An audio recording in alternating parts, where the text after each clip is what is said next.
দেখো আমাদের মাটি লিয়ে নিল, এরকম করে তোমার দাদা বৌদি পুরো জায়গাটা দখল করে নেবে। ই ছটকে গিয়ে তখন লে দেখছি তোমার সাড়ে হয়ে গেছে, তোমার দাদা আছে, ইয়াকে বুঝাচ্ছি তোমার। হ্যালো, তখন লে তো চিল্লাছিস কেন? বাপের দিকে পাই গেছি নাকি? তুই বাপের ঘরলে নিয়ে এসেছিস নাকি? তোর বাপে দিয়েছে নাকি লো? বৌদি মুখ সামলায় কথা বলবে। তুই আমার সঙ্গে পারবি? আয় নয় ছাড়, কোন দিকে ডাংটা আছে। এ আটকুটির বেটি, মুখ সামলাই কথা বল।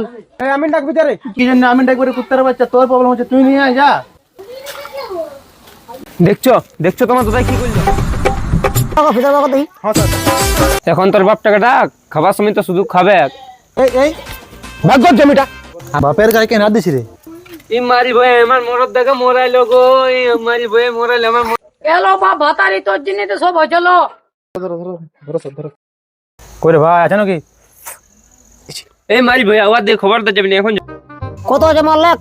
কেমন আমি নিছি মারি ভাই? আমাদের ঘর মারতে এসেছে না অন্য কারো ঘর মারতে এসেছে? কেমন হ্যাঁ রে কালার বেটা শালা, কেমন আমি নিছি? আরে ইয়াকে ঢাড়াতে হবে। দু ভাই মিলে ঠানে মোরান দিব।